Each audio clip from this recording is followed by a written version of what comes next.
Governo federal lança em Brasília plano para enfrentar o tráfico de pessoas no Brasil. Entre as metas estão a criação de mais 10 postos de atendimento em cidades de fronteira e a perda dos bens dos envolvidos com o tráfico de pessoas. Em 2011, houve 35 denúncias no Disque 100. No ano passado, esse número subiu para 141, um aumento de 400%.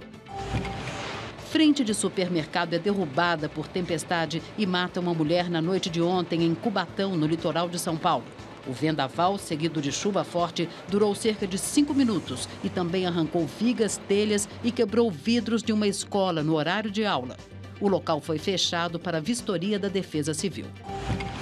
O estado de São Paulo ganha 20 novos leitos exclusivos para o tratamento de dependentes químicos.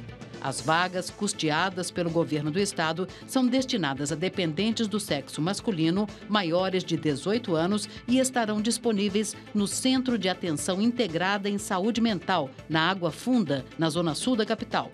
Agora, São Paulo passa a contar com 910 leitos específicos para dependentes químicos.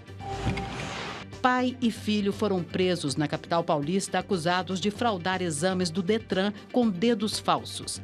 A dupla, dona de 2 autoescolas, usava digitais de silicone feitas a partir de moldes de gesso para marcar presença em aulas e provas para tirar a habilitação. A polícia apreendeu cerca de 5.000 digitais de silicone com os 2, que não tiveram os nomes divulgados. Eles vão responder por inserção de dados falsos e crime contra a administração pública. É a sofisticação da sofisticação. Vou ficar quieto. Ah, ele não quer falar por causa de silicone. Deixa ele quieto aí, Desde senão eu vou dar terça-feira passada, eu vou abster de comentários sobre o silicone. Confederação Sul-Americana de Futebol nega recurso do Corinthians e torcida não poderá entrar no estádio do Pacaembu amanhã. A repórter Luísa Moraes tem mais informações ao vivo. Boa noite, Luísa. Boa noite, Poli. A medida foi imposta depois da morte do adolescente boliviano Kevin Espada, de 14 anos, atingido por um sinalizador que teria partido da torcida do Corinthians no jogo de quarta-feira passada contra o San José. A partir de agora, toda vez que o Corinthians jogar fora de casa, a torcida fica proibida de entrar nos estádios. Já a decisão de portões fechados para os jogos em casa é provisória até que o Corinthians seja julgado pela Comissão Disciplinar da Conmebol, o que deve acontecer em até 60 dias.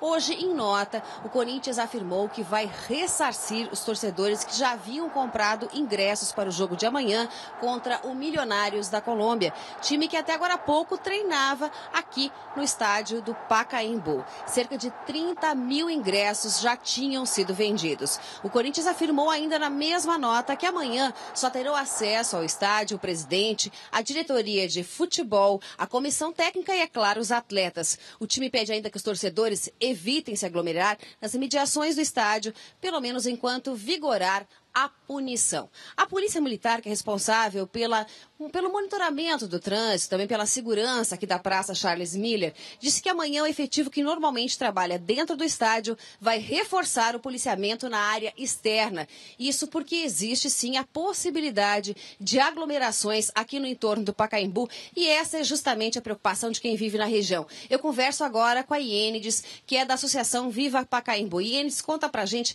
qual é a preocupação exatamente de vocês e que tipo de conversa vocês já mantiveram com as autoridades. A nossa preocupação é constante sempre que há um evento de grande porte no estádio do Pacaembu. Entendemos que a praça pública é bem-vindo todos os cidadãos que queiram dela usufruir, como qualquer outra praça da cidade. Mas usufruir da praça de maneira ordeira e pacífica. Tivemos contato com a Polícia Militar, que faz o policiamento de área, que nos repassou alguns parâmetros do projeto de segurança amanhã e acreditamos, confiamos que a polícia fará um bom trabalho. Ok, então, muito obrigada. E, Enes, uma última informação. Uma torcedora do Corinthians, que já tinha comprado ingresso para todos os jogos, ingressou na Justiça para garantir o acesso a essas partidas. Ela entrou com pedido de medida cautelar, ou seja, ela espera que até amanhã, horário do jogo, ela tenha uma decisão. Poli. Obrigada, Luísa. Olha, você entrou aí nas redes sociais, né, da convocação, para dar uma espiada. Qual a temperatura desse chamado para ir ao estádio? Como vocês sabem, eu sou corintiano e a graça da Libertadores morreu na morte da... Eu parei de assistir o jogo no momento que aconteceu, e acho que todo mundo está sentindo isso, perdeu um pouco a graça. Mas o que se corre nas redes sociais, eu tive curiosidade de ver, é que as torcidas organizadas estão chamando por um juntamento pacífico. Quer dizer, há um apelo explícito do clube para que não se vá e dos dirigentes da torcida para que seja pacífico. Eu espero que amanhã a gente não tenha mais uma tragédia para lamentar, porque é inevitável que vai ter um monte de gente na frente do estádio gritando. Agora, o melhor é suspender esse jogo, não é? O melhor seria, sabe o que eu acho? Talvez eu seja execrado pelos meus colegas corintianos, que o Corinthians já fosse excluído de vez e que isso servisse como uma forma de impedir a violência nos estádios. Hoje, por exemplo, no jogo, um pouquinho antes da gente vir para cá, no jogo Vélez e Sarsfield e Peñarol, teve uma briga enorme de torcida. Eu quero saber o que vai acontecer, se esses times vão também perder. Porque, aparentemente, nesse caso, houve, de fato, uma atitude absolutamente inapropriada de soltar um sinalizador marítimo num campo de futebol, mas não havia um conflito de torcida.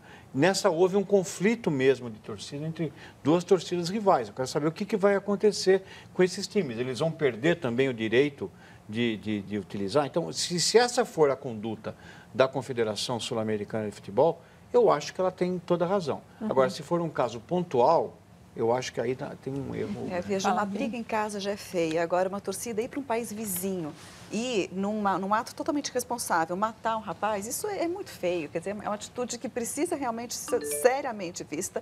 E a torcida organizada tem que se lidar com ela, porque ela não pode, então, ditar regras, desrespeitar as regras do próprio clube. Essa violência, ela tem o poder de acabar com o esporte? Eu acho que o que a Inglaterra fez foi melhor. No período da Margaret Thatcher, que democraticamente determinou que todos os times ingleses não deu backing para que nenhum time inglês participasse de competições internacionais por 5 anos, independente de estar ou não envolvido em qualquer tipo de irregularidade. Então, se isso servir para pacificar os estádios, eu acho que vale a pena. Inclusive porque o Corinthians tem uma posição emblemática como time de massa e uma série de outras coisas. Eu só quero incluir eles usaram um termo, né, abraçar o estádio, que é pacífico. Mas, quer dizer, para que a torcida precisa desrespeitar, então, uma determinação e ir até o estádio? Mesmo abraçando, quer dizer, chega, né? Já matou um rapaz, vamos... esperar acalmar, né? Olha, o Oswaldo, que escreve para a gente aqui, o Oswaldo Sacani, ele diz que para acabar com a violência no futebol, já foram colocadas em prática várias medidas que não surtiram efeito. Inclusive, um dos promotores que proibiu a torcida organizada nos estádios, hoje ocupa uma cadeira em Brasília com votos das organizadas, segundo ele. A melhora no futebol brasileiro depende em grande parte dos patrocinadores que gastam fortunas para colocar nas telas espetáculos medíocres e forçando, então, para que aconteça o jogo. Eu acho que não surtiu efeito justamente porque não se chega a esse ponto de impedir a realização do jogo, não é? Porque onde é que está o negócio, onde é que está o lucro, onde é que se interessa manter o jogo andando? Com morte, com pancadaria, com briga, então tem que pegar onde realmente dói, onde machuca. Gente, antes de seguir aqui com o nosso Jornal da Cultura, uma correção. Na sexta-feira, ao darmos a notícia da decisão da Suprema Corte do Uruguai, que dificulta a punição de militares por crimes cometidos durante a ditadura, apareceu no meio das imagens a figura do general Rafael Videla. Foi um erro. Rafael Videla também foi um ditador, mas lá na Argentina. Videla cumpre, inclusive, prisão perpétua na Argentina. As doenças provocadas pela falta de saneamento básico, como a diarreia, são a segunda maior causa de morte para crianças de até 5 anos aqui no Brasil. Mesmo assim, o país caminha a passos lentos para levar água e esgoto a toda a população. Dona Maria mora há 15 anos no bairro Represa Beraldi, em São Bernardo do Campo, no ABC Paulista. Há pouco mais de um ano, ela perdeu uma filha. Ela estava vomitando, com diarreia e que a mulher afunda. E a boca dela ressecada, a gente dava água para ela, a água não descia. O lixo está espalhado pelo bairro. Não há rede de esgoto nem de água.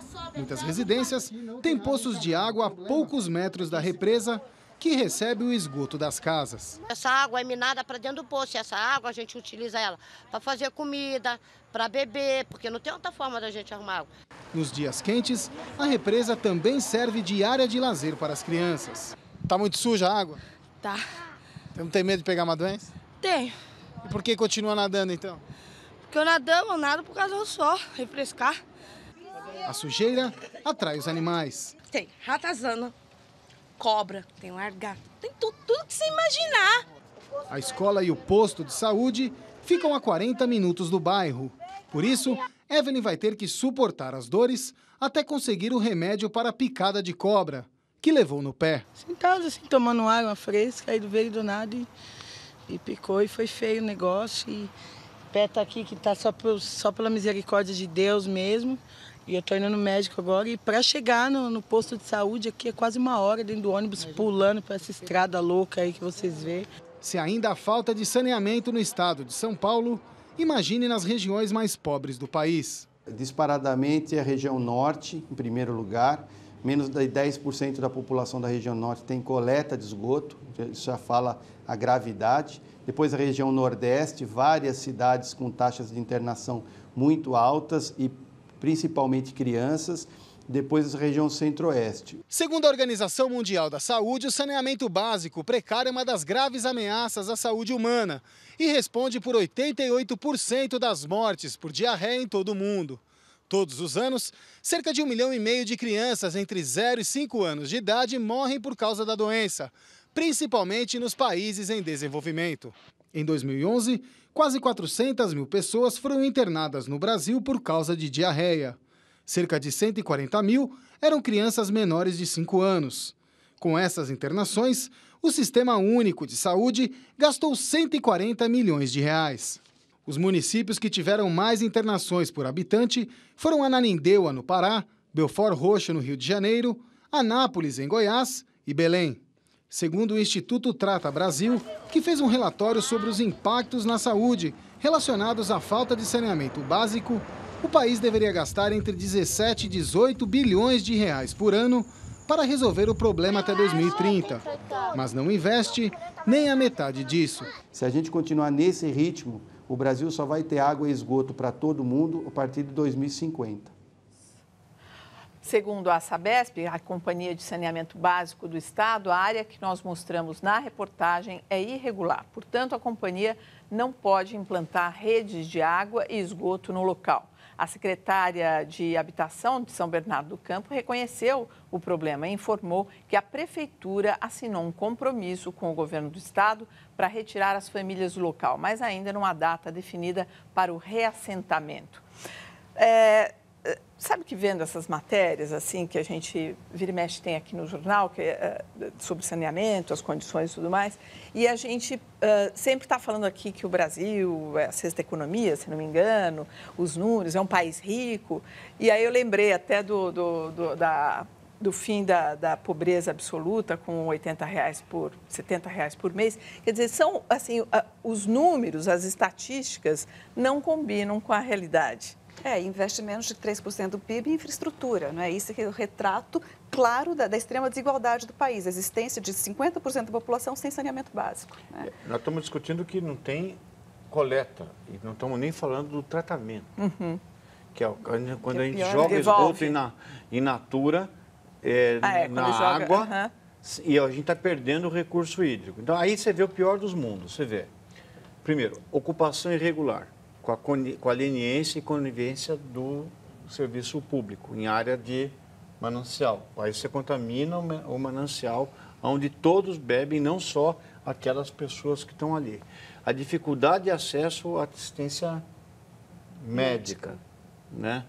E, ao mesmo tempo, se a gente juntar isso com a perda do auxílio paletó, nós chegamos num quadro extremamente característico do Brasil, né? Ou seja, desigualdade a desigualdade social. E aí você começa a relativizar um pouco o sacrifício dos nossos tribunos em relação à perda daquele dinheiro do paletó Armani novo.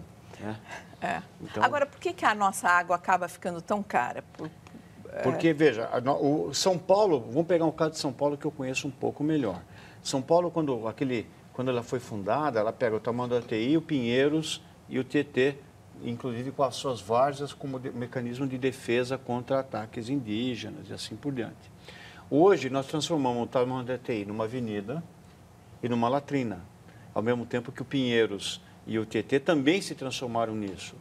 Então, com isso, a gente tem que buscar água cada vez mais longe, 300, 400 quilômetros, e investir uma quantidade absurda em tratamento dessa água e é uma rede de distribuição absolutamente ineficiente que perde uma porcentagem. Quer dizer, tem desperdício? Tem desperdício não só na distribuição, como também no nosso uso. Não vamos tirar... não é incomum você ver gente lavando calçada com vassoura de água. Essa chuva que está lá fora agora, e durante todo esse verão, ela está em grande quantidade, mais violenta e tudo mais. Essa água poderia estar sendo armazenada para esse tipo de uso dos prédios. Quem que poderia estar fazendo isso? Veja, se você dividir a quantidade pegar a quantidade de água disponível, água boa para consumo, dividir pela população, São Paulo está pior que o semiárido nordestino. Lá eles fazem cacimbas para utilizar essa água para o consumo. A gente chove e não usa nada. A gente gosta, em vez de estimular um mecanismo de isenção de impostos para habitações ou prédios que coletassem essa água através de piscininhas, nós gostamos de fazer piscinões. O piscinão significa um propinão. E com isso, nossos políticos gostam de obras grandes, porque elas permitem, ninguém está interessado em estimular pequenas obras onde a margem, digamos, de lucratividade é menor. Agora, isso é interessante, quer dizer que a ideia seriam as casas terem receptores... Ou os prédios terem no isso, seu... que você pudesse usar para água, para coisas que não fossem tão nobres. Se você não gastar água tratada para fazer coisas que a gente... Jardim, lavar, alguma coisa desse tipo. Um pouco a ideia da energia solar, quer dizer, você tem uma placa que capta energia solar e quando não tem o suficiente, entra a energia elétrica, que o volume acumulado dessas múltiplas piscininhas superaria em muito a quantidade dos piscinões. Agora, como é que você vai fazer que um prédio invista nisso? Você tem que colocar dinheiro.